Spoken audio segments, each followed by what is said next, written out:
Meus prezados, continuando aquele vídeo que nós fizemos sobre a questão da ressurreição e das cicatrizes, temos que nos lembrar que os espíritas também dizem que a reencarnação, ela não como é que se diz, faz permanecer, ou ela não eterniza os corpos anteriores. Então, se a pessoa reencarna, os corpos passados que ela teve se perderão aí na desintegração física, ou seja, naquela desintegração entrópica, que destrói tudo que é físico, e os átomos que compunham aqueles corpos, os corpos anteriores, estarão perdidos, desintegrados, pulverizados aí nos elementos da natureza e nunca mais terão serventia para identificar aquela pessoa em nada, não é?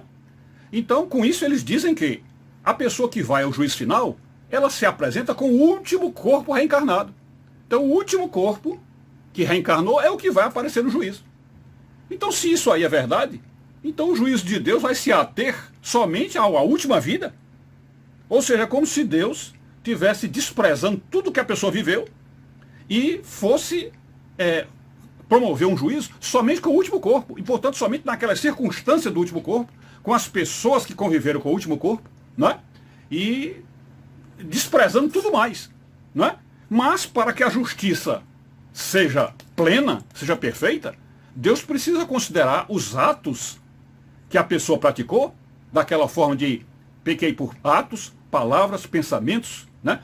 Atos, palavras, pensamentos e omissões, né? Ou pequei por palavras, atos, pensamentos e omissões. Então, se a pessoa cometeu pecados nas várias formas que o pecado existe, Deus precisa levar em consideração, se existe reencarnação, que ele cometeu pecados e errou nos vários corpos que ele passou.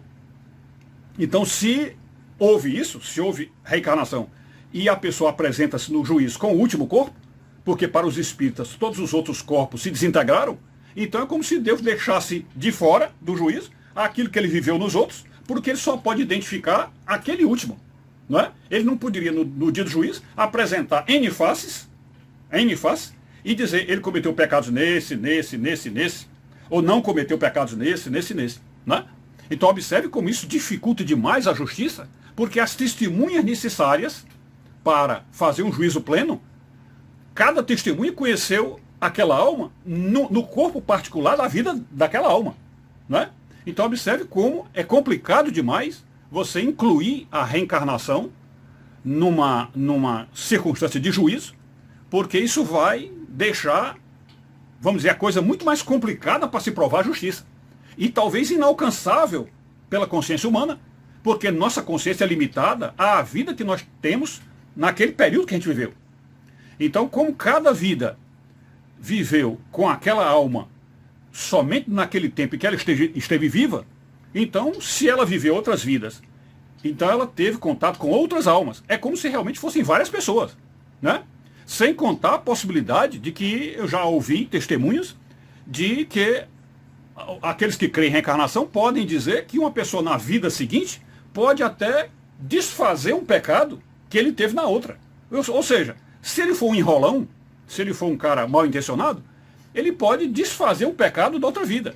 Como, por exemplo, ele pode, numa vida passada, ter roubado, né, e guardado o dinheiro, talvez até escondido, e na vida seguinte, ele voltaria para pagar a história de que foi um roubo, e sabendo onde está o dinheiro, ele fica com o dinheiro, e sai impune da história. Está entendendo? Então, a pessoa que crê em reencarnação pode admitir que alguém construa uma vida falsa, né, e venha depois, numa vida seguinte, para cobrir as pistas, esconder as pistas daquela coisa ruim que ele fez e sair impunemente, tendo perdido o seu passado. Portanto, o passado não vai mais entrar para o cômpito dos pecados dele, e ele sai impunemente, até com os dinheiros que roubou na vida passada, né? Então é uma coisa assim bem